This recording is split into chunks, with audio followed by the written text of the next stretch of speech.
భగవతే వాసుదేవాయ. వైశాఖ మహాపురాణం 19వ అధ్యాయం. నారాయణం నమస్కృత్య నరం చైవ నరోత్తమం దేవీం సరస్వతిం వ్యాసం తతో జయాముదీరయాత్. పిశాచత్వ విముక్తి. నారదుడు అంబరీషునకు వైశాఖ మహత్యమును నింకను వివరించుచున్నాడు. శృతదేవునికి నమస్కరించి ఇంకను వైశాఖ మహత్యమును దయయుంచి వివరింపగోరుచున్నానని ప్రార్థించెను. శృతదేవుడిట్లను, రాజా, జన్మ జన్మల పుణ్యమున్నప్పుడే భగవంతుడగు శ్రీహరి మహిమను, వ్రతములను, గొప్పధనములను తెలుసుకొనవలయును, బుద్ధి కలుగును. ఇట్టి ఆసక్తి గల నీవు భాగ్యశాలివి. మరెన్నియో శుభలాభములు నీకు మున్ముందు కలుగును నుండుట చేతనే నీకిట్టి కోరిక కలిగినది. ఇట్టి నీకు గాక మరి ఎవరికి చెప్పెదను వినుము. వైశాఖమున సూర్యుడు మేషరాశి అందుండగా ప్రాతకాల స్నానమాచరించి శ్రీహరిని పూజించి శ్రీహరి కథను విని యథాశక్తిగా దానములు చేసిన వారు శ్రీహరి లోకమును తప్పక చేరుదురు. వైశాఖ పురాణము చెప్పుచుండగా దానిని శ్రద్ధగా వినక మరి ఒక దానిపై ఆసక్తి కలిగిన మూఢుడు అజ్ఞాని రౌరవమును నరకమును పొంది పిశాచమై ఇందును. అందులకు ఉదాహరణగా కింది కథను చెప్పెదనము. ఈ కథ పాపములు నశింపజేసి పవిత్రతను కలిగించును, ధర్మాసక్తిని పుణ్యమును కలిగించును. ఇది మిక్కిలి ప్రశస్తమైన కథ. సుమా వినుము. పూర్వము గోదావరి తీరమున మహేశ్వరమున పుణ్యక్షేత్రం కలదు. అచట దుర్వాస మహాముని శిష్యులు సత్యనిష్ఠులు తపోనిష్ఠులు అనువారు అగుట నుండిరి. వారందరూ జ్ఞానులు, పరిత్యాగులు, ఉపనిషత్తులను బాగుగా చదివిన వారు, అందరి భావమును గ్రహించిన వారు. వారు భిక్షాన్నమును మాత్రమే భుజింతురు. మిక్కిలి పుణ్యశాలురు. వారు అచట భృగు ప్రశస్తనమును తీర్థ సమీపమును ఉండిరి. వారిద్దరిలో సత్యనిష్ఠుడు శ్రీహరి కథల యందాసక్తి కలవాడు.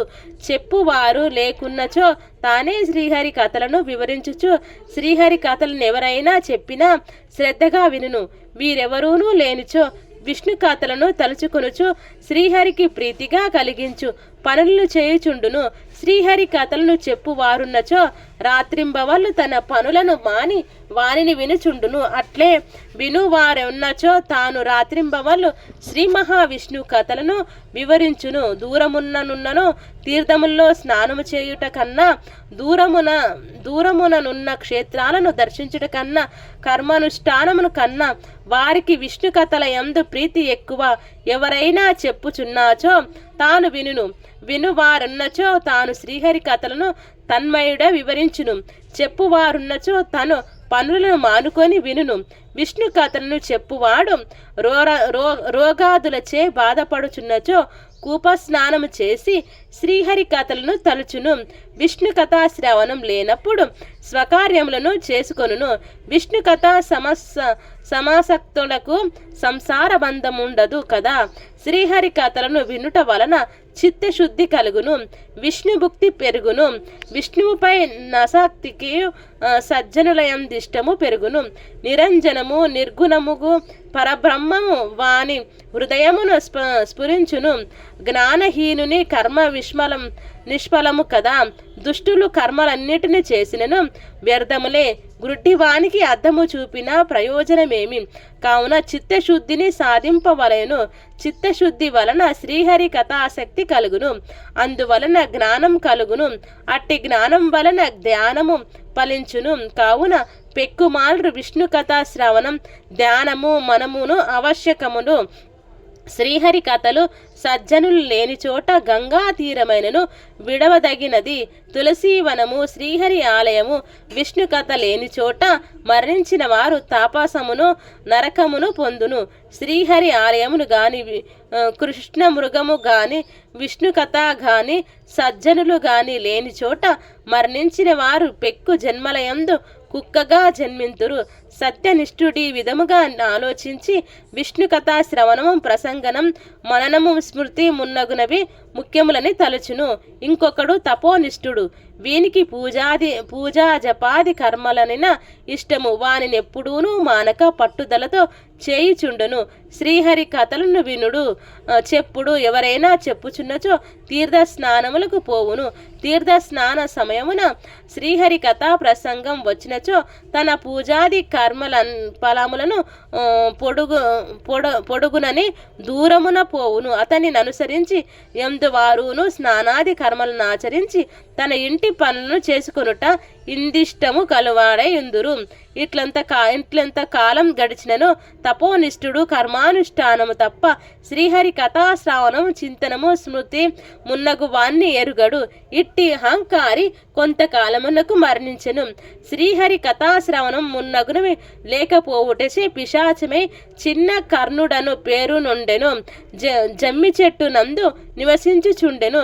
బలవంతుడైనను నిరాధారుడు నిరాశ్రయుడు ఎందిన పెదవులు నోరు కలవాడై ఉండెను. ఇట్లు బాధపడుచు కొన్ని వేల సంవత్సరముల కాలముండెను. వాని సమీపమునకు వచ్చువారు లేక మిక్కిలి బాధపడుచుండెను. ఆకలి దప్పిక కలిగి అవి తీరను పాయము లేక మిక్కిలి బాధపడుచుండెను. వారి శరీరమును జలబిందువు అగ్నిగను జలము ప్రళయాగ్ని వలెను ఫల పుష్పాదులు విషములుగాను ఉండేనివి. ఈ విధముగా కర్మపరాయణుడగు తపోనిష్ఠుడు పలు విధములుగా బాధలను పడెను. నిర్జీనమైన ఆ అడవి యందుండు మిక్కిలి బాధపడుచుండగా ఒకనాడు సత్యనిష్ఠుడు పనిపై పైటీనపురమునకు పోవుచు నా ప్రాంతమునకు వచ్చును. అతడు పెక్కు బాధలను అనుభవించుచున్న చిన్న కర్ణుని చూసెను. దుఃఖించుచు శరణాగతుడైన వానిని భయపడకుమని ధైర్యం చెప్పి వాని బాధను కారణము నడిగెను. అతడును నేను కర్మనిష్ఠుడను వాడను, దుర్వాస మహాముని శిష్యుడను, కర్మపరతంత్రుడనైన శ్రీహరి కథాశ్రవణమును చేయని వాడను. మూడుననై కర్మలనే ఆచరించుట వలన నెట్టి వాడనైతిని. తన వృత్తాంతమంతయును వానికి చెప్పెను. నా అదృష్టం వంశమున మీ దర్శనమైనది, మీరే రక్షింపవలయునని పలు విధములుగా ప్రార్థించెను. వాని పాదములపై పడి దుఃఖించెను. సత్యనిష్ఠుడు వానిపై జాలిపడెను. తాను 2 గడియల కాలం వైశాఖ పురాణ శ్రవణం చేసిన ఫలమును వానికి సోదకముగా సమర్పించెను, దారపోసెను. ఆ మహిమ వలన కర్మనిష్ఠుని పాపములు తొలగెను. వాని పిశాచ రూపం పోయి దివ్య దేహం కలిగెను. కర్మనిష్ఠుడు సత్యనిష్ఠునికి నమస్కరించి కృతజ్ఞతను తెలిపి శ్రీహరి పంపగా వచ్చి దివ్య విమానం నెక్కి శ్రీహరి సాన్నిధ్యమును పోయెను.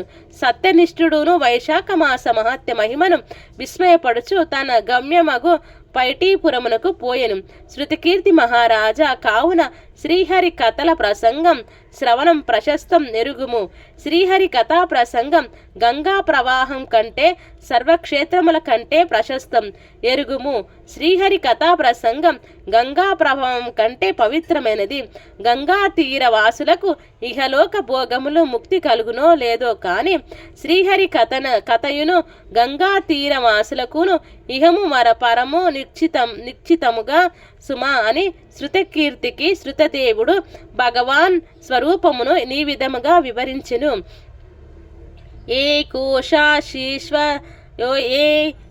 కోవాశీ సర్వభూతాంతరాత్మ ఏకం రూపం బహుదాయక కరోతి తమాత్మతం ఏను పశ్యంతి ధీరాః తేషాం సుఖాం శాశ్వతాం నేతరేషాం.